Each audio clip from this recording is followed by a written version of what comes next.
Hello, Sarah here, parent, veteran. How are you? Welcome.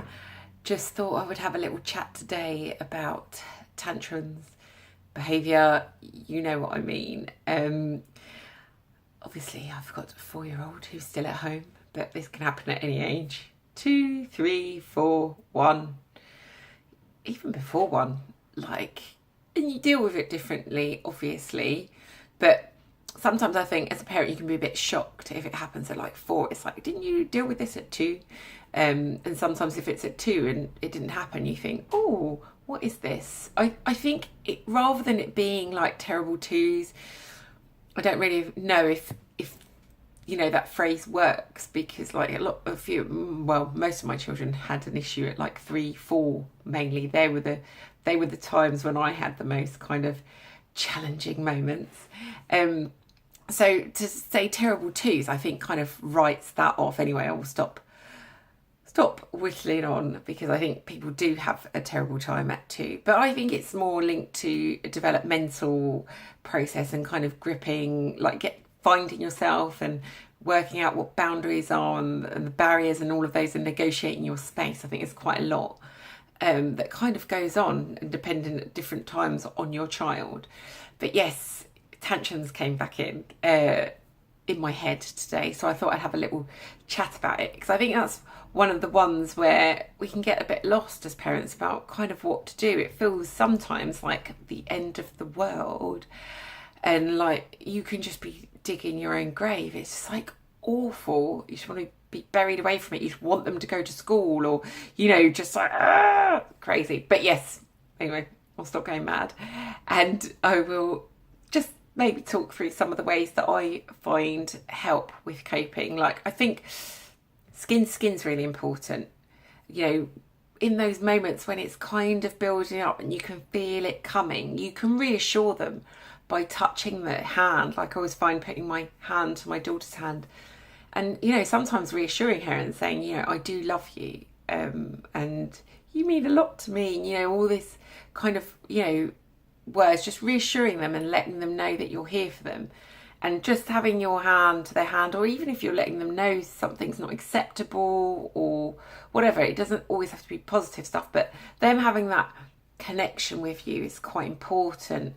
Being down at their level, their eye level, and not shouting, because sometimes I think it's quite it's easy to forget how big you are, because you don't feel big in your world, but to your child you're really big. You're gigantic, even if you're 5'5", it doesn't matter.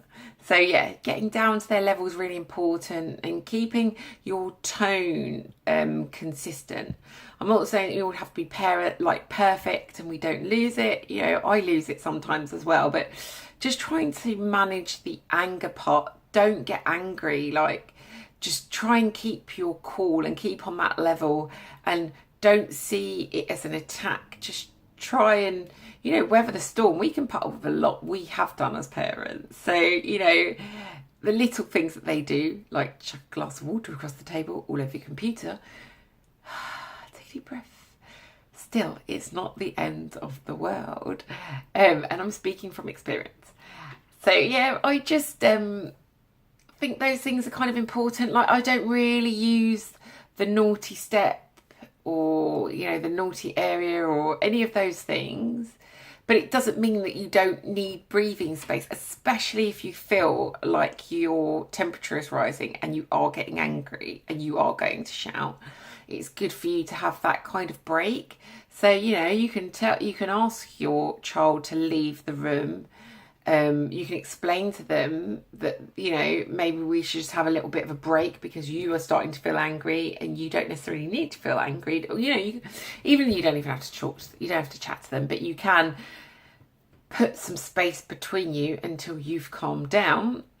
So yeah, you can send them to their bedroom or to their bed, but I wouldn't do that constantly. I wouldn't make their bed the place that you send them when things are wrong, because you don't want them to have negative associations with going to their bed or their bedroom, obviously, because nighttime hits in and you want them to go to sleep.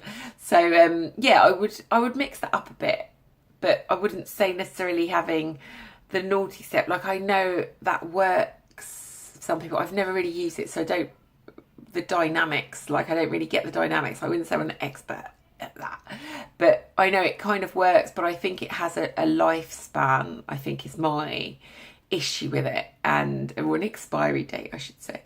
I try to use things that I know don't necessarily have an expiry date. They're just kind of seeds that are gonna grow. And I've got my daughter here today, so I cannot be long.